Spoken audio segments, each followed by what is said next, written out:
বৈষম্যবিরোধী ছাত্র আন্দোলনে নিহত শহীদ সাইফুল হাসান দুলালের প্রথম মৃত্যুবার্ষিকী পালন করা হয়েছে। নারায়ণগঞ্জ জেলা প্রতিনিধি শরীফ চৌধুরী জানান, তার প্রথম মৃত্যুবার্ষিকীতে দোয়ার আয়োজন ও সেই সাথে তার নামে একটি প্রাইমারি স্কুলের উদ্বোধন করা হয়। রূপগঞ্জ থানা কায়েতপাড়া ইউনিয়ন পরিষদের ৯ নং ওয়ার্ড চুয়ানপাড়ার বাসিন্দা সাইফুল হাসান দুলাল বৈষম্য বিরোধী ছাত্র আন্দোলনের ফ্যাসিস্ট হাসিনার পুলিশের গুলিতে শহীদ হন। সাইফুল হাসান দুলাল ছিলেন চনপাড়ার সকলের প্রিয় মানুষ। দুলাল আল আমিন যুব সংঘের সাবেক সাধারণ সম্পাদক। তার প্রিয় সংগঠন এই দোয়া মাহফিলের আয়োজন করে। এতে প্রধান অতিথি হিসেবে উপস্থিত ছিলেন রূপগঞ্জ উপজেলার নির্বাহী অফিসার মোহাম্মদ সাইফুল ইসলাম। এ সময় তিনি Alamin model academy, Setu Bandhan, Al Faraha Madrasa, PRD high school, Chanpara football খেলার মাঠ পরিদর্শন শেষে সকল সমস্যা সমাধানের প্রতিশ্রুতি দেন। এ সময় বিশেষ অতিথি হিসেবে উপস্থিত ছিলেন কায়েতপাড়া ইউনিয়ন পরিষদের ভারপ্রাপ্ত চেয়ারম্যান মোহাম্মদ মোয়াজ্জেম হোসেন। সভাপতিত্ব করেন মজনু মিয়া। সঞ্চালনায় ছিলেন ডাক্তার মোহাম্মদ তাজুল ইসলাম। এ সময় বক্তব্য রাখেন শহীদ দুলালের ছোট বোন নাসিমা আক্তার, কানিস ফাতেমা, ডক্টর মোহাম্মদ আবু হানিফ, আলতাফ হোসেন সহ অন্যান্যরা। দেখেছি এই সংঘ কতটুকু গুরুত্বপূর্ণ এই এলাকার জন্য কাজ করে এবং এই এলাকার জন্য কতটুকু আন্তরিকতা, এটা আমার চোখে দেখেছি। তো যাই হোক, আজকে কথা বলার সময় না। যিনি শহীদ হয়েছেন তার দোয়ার মাহফিলের উদ্দেশ্য, আজকে আমি আপনাদেরই ভাই, আপনাদের কারো সন্তান, কারো ছেলে, আমার যদি কোনো ভুলভ্রান্তি আপনাদের চনপাড়ার মধ্যে থেকে থাকে, আপনারা আমাকে ক্ষমার চোখে দেখবেন। আর যেহেতু আপনাদের দুটি মেম্বার নাই, আমি জানি আপনি জানা মতে আমি চনপাড়ার জন্য কতটুকু উদার। আমি বৃহস্পতিবার এবং শুক্রবার আমাদের প্রতিদিন সকাল থেকে 4টা পর্যন্ত সময় দিই একমাত্র চনপাড়ার জন্য, কারণ চনপাড়ার লোকগুলা আসলে গিয়ে আমাকে পাবে না, সেই জন্য আমার থেকে ফিরে আসবে। সেটা ইউনিয়ন পক্ষ থেকে যেহেতু আমার স্যার আছে, স্যার আমার সবসময় খবর নেই। জুলাই মাস অনেক এক্সপেক্টেড ছিল এবং আমার সাথে ঢাকা শহরে যারা আন্দোলন করেছে অনেক ক্লোজ, কয়েকজনের সাথে আমার অনেকে জানেন ক্লোজ কানেকশন রয়েছে। আমি শুধু ছোট্ট একটা ঘটনা বলি, কালকে বলেছিলাম সাব রেজিস্ট্রার অফিসে যে একটা ছেলে কলজন পানির ট্যাঙ্কির সামনে মারা গিয়েছিল, আমি যার নাম বলছি না, তার গুলি লেগেছিল এখানে। লাগার পরে বর্তমান ছাত্র দলের যে সেক্রেটারি নাসির, সে আমার খুব কাছের ছোটো ভাই, এবং ঢাকার দক্ষিণ যুব দলের যে সদস্য সচিব নয়ন, আমরা একসাথে খুবই ক্লোজ আমাদের সম্পর্ক। তো যে ছেলেটার মাথায় গুলি লেগেছিল, এই ছেলেটা আমার বাবা অসুস্থ ছিল। মাঝে মধ্যে আমি আমেরিকাতে থাকার সময় ও আমার বাবাকে হসপিটালে নিয়ে যাওয়া, নিয়ে আসা, এই কাজগুলো মাঝে মধ্যে সে করত।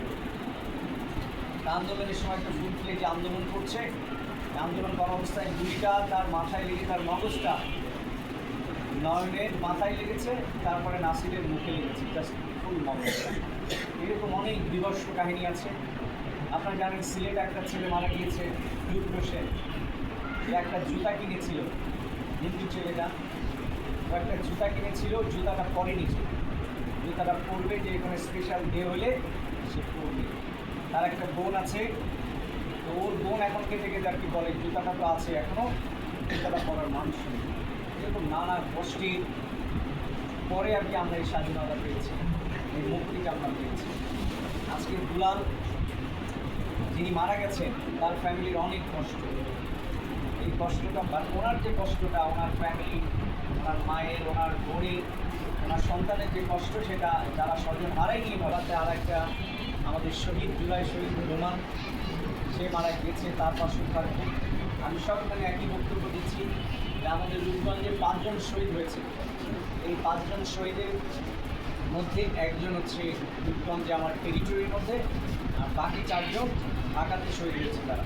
তাদের রাজনৈতিক, আপনাদের মধ্যে রাজনৈতিক আইডিওলজির অনেক পার্থক্য থাকবে, বা যারা জুলাই শহীদ হয়েছেন, জুলাই আহত হয়েছেন, জুলাই যোদ্ধা যারা রয়েছেন, তাদেরকে সবাই আমরা সমস্ত রাজনৈতিক মতাদর্শের ঊর্ধ্বে গিয়ে আমরা তাদেরকে সম্মান দিই। এটা আপনাদের কাছে আর প্রশ্ন দিয়েছে। মহান সৃষ্টিকর্তা তো রয়েছেন, ন্যাচারাল পানিশমেন্ট আছে, সৃষ্টিকর্তার পানিশমেন্ট আছে, সেই পানিশমেন্ট তো তারা পাবে কিংবা পাচ্ছে।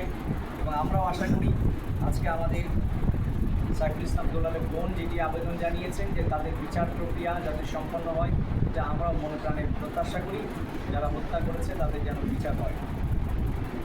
আমার একটা বিষয় বলতেই হবে। চনপাড়ার সাথে মানুষ মাদক শব্দটার একটা অ্যাফিলিয়েশন ঘটিয়েছে।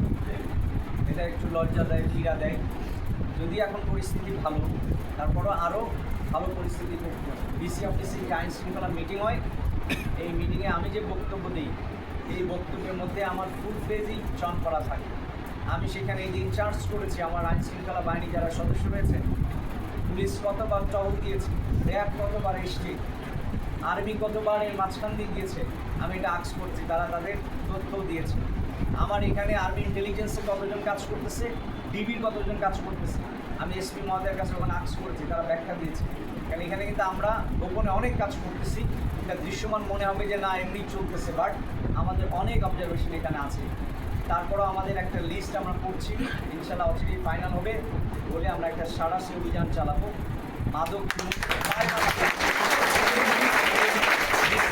নাম থাকবে, আমরা প্রত্যেককে আমরা অ্যারেস্ট করবো। তো তারপরও আপনাদের সমন্বিত উদ্যোগ দরকার, সোশ্যাল মুভমেন্ট দরকার। সামাজিকভাবে যদি আপনারা প্রতিরোধ না করেন, আইন শৃঙ্খলা বাহিনীর অল্প কিছু সদস্য দিয়ে আসলে এটা মোকাবেলা করা সম্ভব নয়।